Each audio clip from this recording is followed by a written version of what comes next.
शरद पवार यांच्या वाढदिवसानिमित्त प्रेस कामगारांकडून अनोखी भेट। राष्ट्रवादी काँग्रेसचे संस्थापक अध्यक्ष, माजी संरक्षण मंत्री, राज्यसभेचे विद्यमान खासदार शरदचंद्र पवार यांचा गुरुवार दिनांक 12 डिसेंबर रोजी वाढदिवस साजरा होत असून या वाढदिवसाचे औचित्य साधून येथील सिक्युरिटी प्रेस मजदूर संघाच्या वतीने खासदार शरदचंद्र पवार यांना त्यांच्या जन्माच्या वेळी चलनात असलेली इंग्रजकालीन ऐतिहासिक नाणी व पवार यांची प्रतिमा असलेली 85 आकड्यांची नाणी व प्रतिमा भेट देण्यात येणार आहे। खासदार शरदचंद्र पवार व सिक्युरिटी प्रेसमधील कामगार, त्याचप्रमाणे प्रेस मजदूर संघाचे जनरल सेक्रेटरी जगदीश गोडसे यांचे प्रेस कामगारांबरोबर एक वेगळेच संबंध आहे।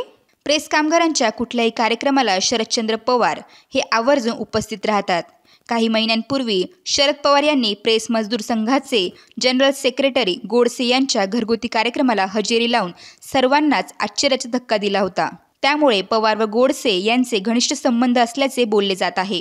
दरम्यान शरदचंद्र पवार यांच्या वाढदिवसाचे औचित्य साधून त्यांच्या जन्माच्या वेळी जी नाणी चलनात होती त्या इंग्रजकालीन नाणी त्यांना भेट स्वरूपात दिली जाणार आहे। ही नाणी त्या काळातील चलनाचा भाग होती आणि ती ऐतिहासिक महत्त्वाची असल्यामुळे त्याचे संग्रहित मूल्य मोठे आहे। या अनोख्या भेटीद्वारे शरद पवार यांना भेट देण्यात येणार आहे। ही भेट इंडिया सिक्युरिटी प्रेस मजदूर संघाचे जनरल सेक्रेटरी जगदीश गोडसे आणि कामगाराच्या वतीने दिल्ली येथे 12 डिसेंबर रोजी भेट दिली जाणार आहे। सदरची नाणी व प्रतिमा असलेली प्रतिकृती पत्रकार परिषदेत सादर करण्यात आली। या प्रसंगी मजदूर संघाचे जनरल सेक्रेटरी जगदीश गोडसे, संघाचे कार्याध्यक्ष ज्ञानेश्वर जुंद्रे, उपाध्यक्ष कार्तिक डांगे, संदीप व्यवहारे, बबन सईद, चंद्रकांत हिंगबिरे, प्रवीण बनसोडे, मनोज सोनवणे, योगेश जाधव, सुधीर पगारे, किशोर गांगुर्डे, दशरथ बोराडे आणि बाळासाहेब सानप उपस्थित होते। India security press, currency note press मजदूर संघाच्या वतीनं त्या ठिकाणी वेळोवेळी आपल्या महाराष्ट्राचं भूषण, महाराष्ट्राचं नेतृत्व ज्यांनी दिल्लीमध्ये गेल्या अनेक वर्षापासून अतिशय चांगल्या पद्धतीने केले असे देशाचे नेते माननीय शरदचंद्रजी पवार साहेब यांचा 12 तारखेला वाढदिवस। त्यांच्या वाढदिवसाच्या निमित्तानं प्रेस कामगारांच्या वतीनं, प्रेस संघटनेच्या वतीनं कायमच आम्ही त्यांना प्रेसशी निगडीत वेगवेगळी भेट त्या ठिकाणी देत आलेलो आहे। मागील वाढदिवसाच्या निमित्तानं योगायोगाने ते नाशिकला मुक्कामी असताना त्यांच्या जीवनावर आधारित, म्हणजे त्यांच्या जन्माची तारीख असेल, त्यांच्या पहिल्या आमदारकीची तारीख असेल, ज्या वेळेस ते मुख्यमंत्री झाले ती तारीख असेल, अशा सर्व तारखेंच्या नोटांचा संच त्यांना त्या ठिकाणी आम्ही दिलेला होता।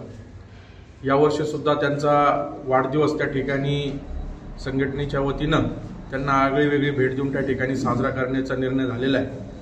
आपण बघतो की या ठिकाणी त्यांच्या जन्माच्या वेळेस जी नाणी त्या ठिकाणी बाजारामध्ये चलनात होती त्यामध्ये प्रामुख्यानं आपल्यावरती त्यावेळेस ब्रिटिशांचं राज्य त्या ठिकाणी होतं आणि किंग जॉर्ज 6 हे शेवटचे ब्रिटिशांचे जे राजे होते त्यांनी त्या ठिकाणी आपल्या इथं राज्य केलं।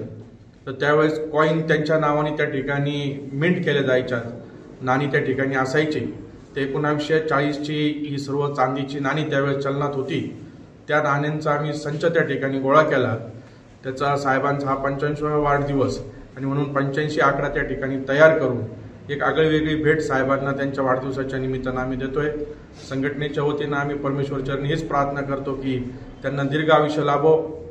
त्यांनी आपल्या जीवनामध्ये सर्व गोरगरीब जनतेकरता कायम त्या ठिकाणी कामं केलेली आणि आमच्याही India security press, currency note प्रेसमध्ये ज्या वेळेस त्यांची गरज भासली त्यावेळेस ते आमच्या पाठीशी उभे राहिले। मी पुन्हा एकदा आमच्या इंडिया सिक्युरिटी प्रेस मजदूर संघाच्या वतीनं त्यांना खूप खूप वाढदिवसाच्या शुभेच्छा। वेद न्यूजसाठी प्रतिनिधी अनिल गुंजाळ, नाशिक रोड।